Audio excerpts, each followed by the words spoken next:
तो सुनिए प्रेमी श्रोताओं, ये इतिहास आपकी सेवा में प्रसारित किया जाता है पृथ्वी सिंह किरणमयी, जिसके गायक कलाकार हैं ओम प्रकाश सिंह नजीबाबाद बिजनौर निवासी, और ढोलक पर संगति कर रहे हैं मास्टर लाल सिंह नजीबाबाद बिजनौर निवासी, और चिमटे पर साथ दे रहे हैं मास्टर संजय कुमार धनसिनी बिजनौर निवासी। और इस कार्यक्रम के हमारे विशेष संयोजक हैं श्री रोहितास कुमार जी बूचा नांगल निवासी। और ये कार्यक्रम आप लोगों की सेवा में अमर कैसेट इंडस्ट्रीज हापुड़ वालों के सौजन्य से पेश किया जा रहा है। तो सुने भाई पृथ्वी सिंह किरणमयी।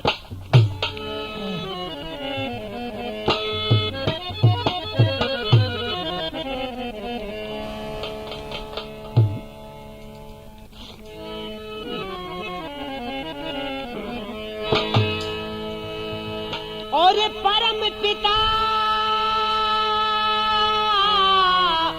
परमात्मा मेरे कर हृदय प्रकाश,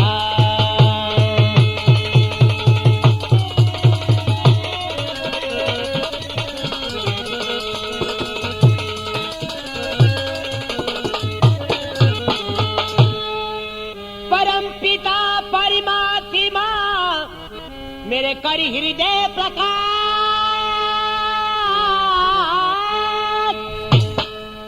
पृथ्वी सिंह और किरणमयी का मैं तो पेश करूं इतिहास।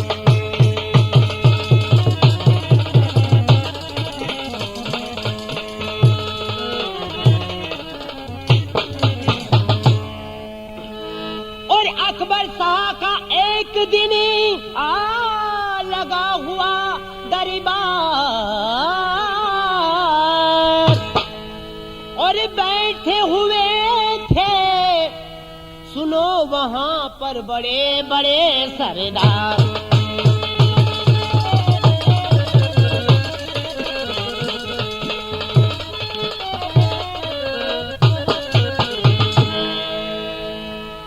हाँ तो प्रेमी श्रोताओं, उस वक्त की बात है, अकबर शाह का राज्य चल रहा। तो साथियों,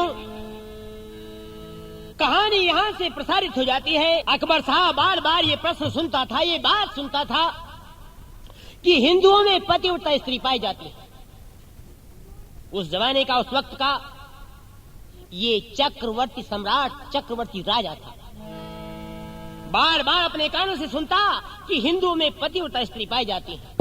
आहा, लेकिन मन में बार बार ये प्रश्न चित्त को चिंतित कर देता था। हिंदुओं में पतिव्रता स्त्री तो है, लेकिन मैं वो पुरुष नहीं देख पाया जिसके घर में पतिव्रता स्त्री निवास करती है। तो इसी विषय पर एक रोज पर्सनल विशेष रूप से दरबार किया, बहुत बड़ा भारी दरबार किया इसी विषय पर, और सबके सामने प्रश्न उपस्थित किया कि मैं आज ये जानकारी प्राप्त करना चाहता हूं, बड़ी सभा के बीच में खड़ा होकर कोई वो व्यक्ति मेरी बात का उत्तर दे कि मैं हूं उस पतिव्रता का पति, मैं हूं पत्नी व्रत वाला पुरुष, और मेरे घर में पतिव्रता स्त्री निवास करती। मैं उस व्यक्ति का मुख देखना चाहता हूं। तो इसी विषय पर जंगी दरबार किया। तो क्या लिखा है कवि ने, सुने भाई, यहीं से इतिहास प्रारंभ हो जाता है।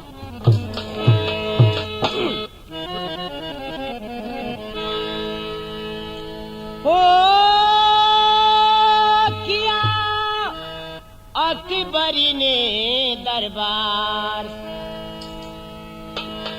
हे सभा जो लगी भारी है, किया अकबर ने दरबार, ये सभा जो लगी भारी है।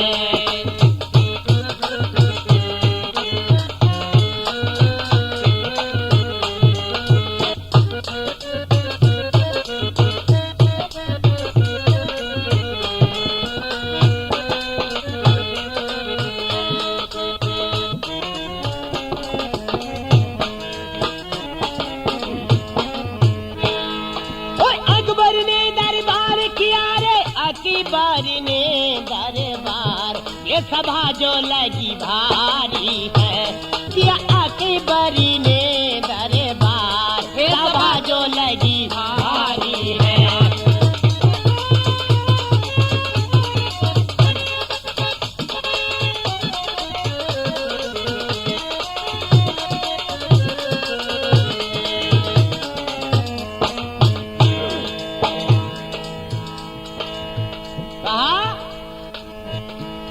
और जितने हिंदू मुसलमान हैं सबसे मेरा सवाल, जितने हिंदू मुसलमान हैं सबसे मेरा सवाल, हाँ जितने हिंदू मुसलमान हैं सबसे मेरा सवाल, जितने हिंदू मुसलमान हैं सबसे मेरा सवाल। और जल्दी से मुझको बतला दे कोई माई का लाल, किसकी पतिव्रता नारी है, किया अकबरी ने दरबार, सभा जो लगी भारी है।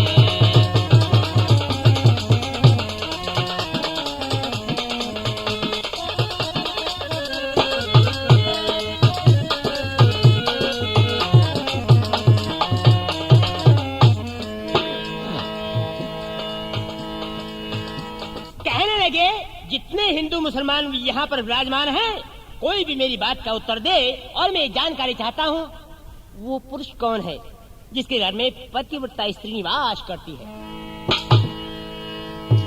और अकबर बोले मन को डांटू नहीं आता संतोष, अकबर बोले मन को डांटू नहीं आता संतोष, अकबर बोले मन को डांटू नहीं आता संतोष, अकबर बोले मन को डांटू नहीं आता संतोष। और पता नहीं मैं आज यहाँ पर होश हूँ या बेहोश, किसकी पतिव्रता नारी, किया अकबरी ने रे दरबार, हाँ किया अकबरी ने रे दरबार, सभा जो लगी भारी है।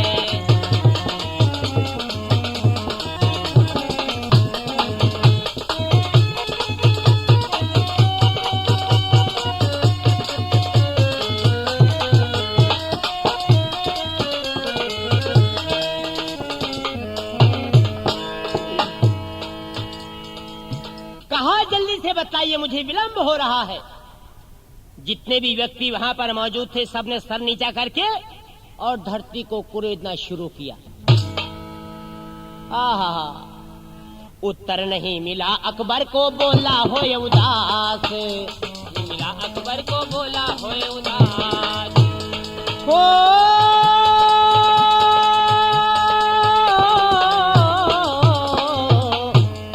उत्तर नहीं मिला अकबर को, बोला होए उदास। क्या? अरे मुझे पता लग गया, आज तक मुझे आप लोगों ने भ्रमित कर रखा था कि हिंदुओं में हर घर घर में पतिव्रता स्त्री निवास करती है, लेकिन आज मुझे जानकारी प्राप्त हो ही गई। क्या? और पता हो गया हिंदुओं थारी सब औरत बदमाश, ये झुट्टी से की थारी, किया अकबरी ने दरबार, सभा जो लगी भारी है, किया अकबरी ने दरबार, सभा जो लगी भारी है।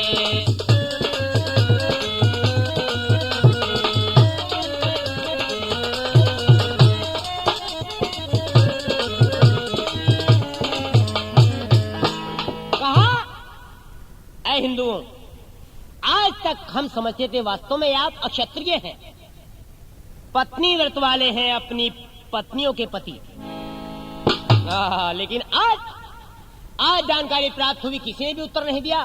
कोई माई का लाल सभा में हाथ ऊंचा करके यूं नहीं बोल सका कि मैं हूं उस पतिव्रता स्त्री का पति जिसके घर में पतिव्रता स्त्री निवास करती है। नहीं, कोई नहीं तो मुझे पता लग गया सब स्त्रियां बदचलन हैं। मेरे भाइयों, पृथ्वी कभी अक्षत्रिय ही नहीं हुई। एक इंसान तो वो इंसान है, भरी सभा के बीच में उसकी खोपड़ी पर 10-20 जूते लगाओ, वो कहेगा क्या बात है कि तूने ये अपराध किया था। हाँ, तो इसी अपराध पर तेरे सर पर 10-20 जूते लगाए जा रहे हैं, 100-50 जूते लगाए जा रहे हैं, जूतों का हार तेरे गले में डाला जा रहा है, तेरा काला मुंह करके गधे पर बैठा करके तुझे घुमाया जा रहा है।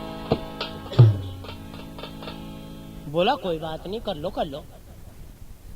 बेइज्जती करके जूते मार करके और उस महफिल से कहा गेट आउट, इस सभा से बाहर निकल जाइए, ये इंसानों की सभा है और इंसानों में हैमान को बैठने का कोई अधिकार नहीं। बोलो जी जा रहे हैं। दूर जाकर खड़ा हो गया और गुद्दी खुजा रहा है, हंस रहा है। लोग बोले बे नालायक, डूब मर बेशर्म। कहने लगा क्यों? अरे क्यों पूछ रहा है? अभी हजारों आदमियों के बीच तेरी खोपड़ी पर जूते लगाए जा रहे थे, तेरा काला मुंह करके और गधे पर बैठा करके तुझको घुमाया जा रहा था। शर्म नहीं आती? तूने अपराध किया, तुझको फिर दंडित किया गया और अभी ही हंस रहा है, नालायक कहीं का। बोला क्यों, इससे क्या हो गए? ऐसे जूते मारने से सर पे क्या हो जावे जी? मुझे नहीं पता। अरे नालायक, इंसान मुंह दिखाने के योग्य नहीं रहता। बोला धत्तेरे की, और ऐसे तो मेरे साथ में दिन भरे में जरा कितनी बार हो जावे। मैं ऐसे बेइज्जती समझो तो मैं तो एक सेकंड का भी प्रधान नहीं रहा। तो मेरे भाइयों, एक तो ये इंसान है ये, और एक दूसरा हमारा धर्म पुस्तक रामायण प्रसारित करता है। जिस वक्त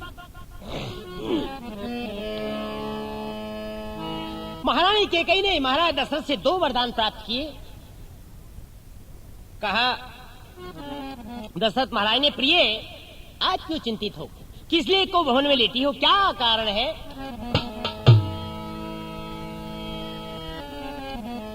कुछ नहीं बोली, नाराज। दशरथ महाराज अचंभित हो उठे और कहने लगे, अरे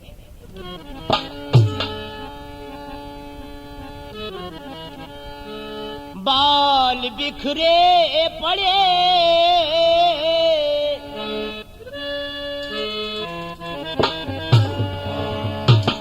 प्रिय कैकेयी कैसी सुनसान पड़ी हो, क्या बात है? कुछ बोलो ना, बोलो ना प्रिय कैकेयी। कैसी सुनसान है ये महल वीरान है, मैंने जाना प्यारी कैकेयी कैसा बहाना।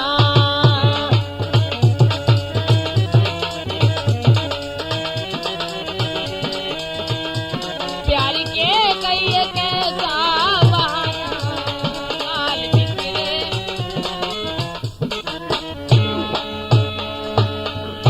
बाल बिखरे पड़े, गहने उतरे पड़े, मेरी जाना दुख का कारण हमें भी बताना।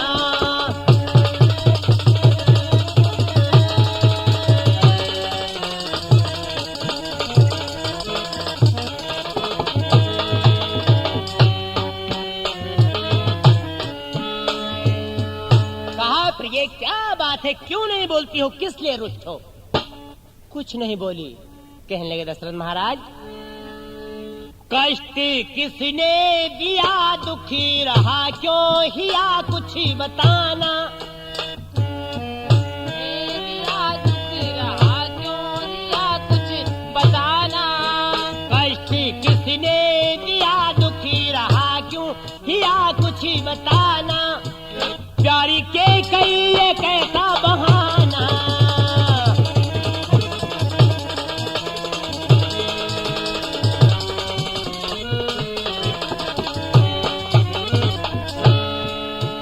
उठ के श्रृंगार कर, फिर मुझे प्यार कर, मुस्कुराना। प्रिय उठो, 16 श्रृंगार करो, क्यों धूल धूसरित पड़ी हो? उठकर 16 श्रृंगार करो, मुझे प्यार करो। उठ के श्रृंगार कर, फिर मुझे प्यार कर, मुस्कुराना। प्यार कैकेयी कैसा बहाना।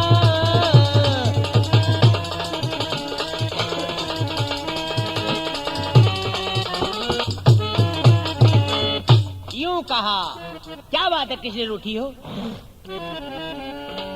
कहने लगे, स्वामी मुझे ऐसा प्रतीत होता है आप मसनवी बात मुझसे करते हो और प्यार वास्तविक करते हो कौशल्या से।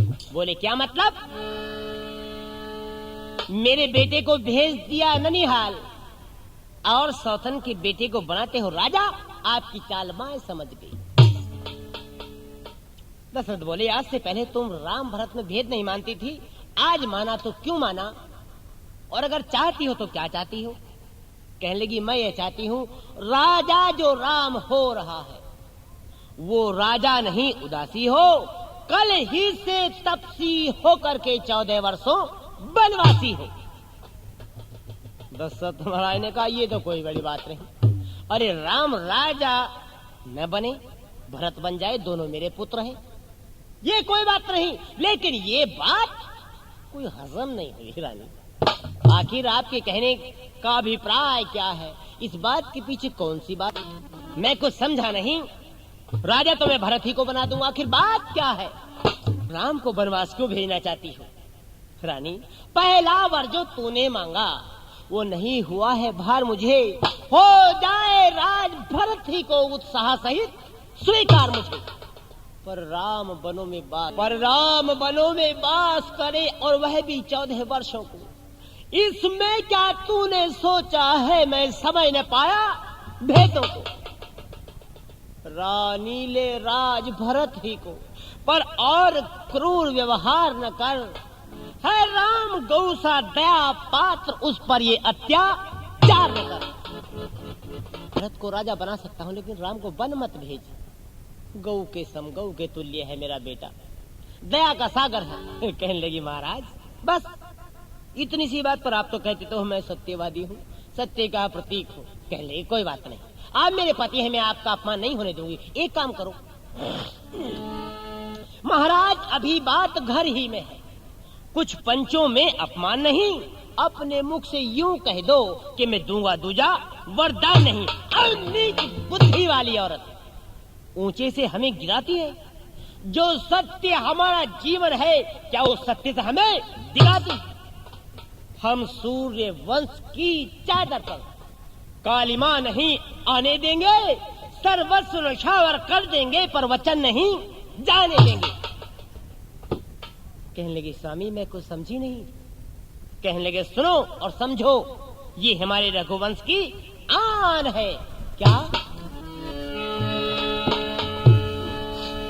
और रघुकुल री ते सदा चली आई,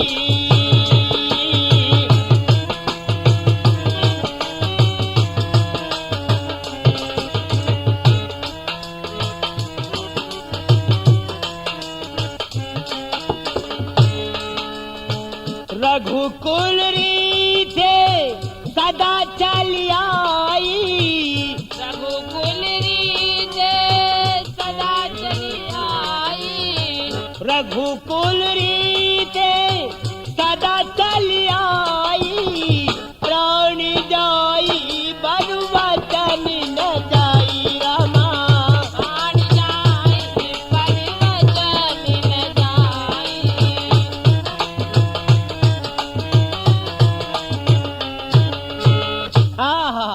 दशरथ महाराज ने कहा, रघुकुल रीत सदा चलाई, प्राण जाई बरु वचन न जाई। तो मेरे प्रेमी भाइयों, एक ये भी इंसान है हमारे ही देश के, और एक वो इंसान है दिन में 50 बार अपमानित करो फिर भी वो अपमान नहीं महसूस करता है।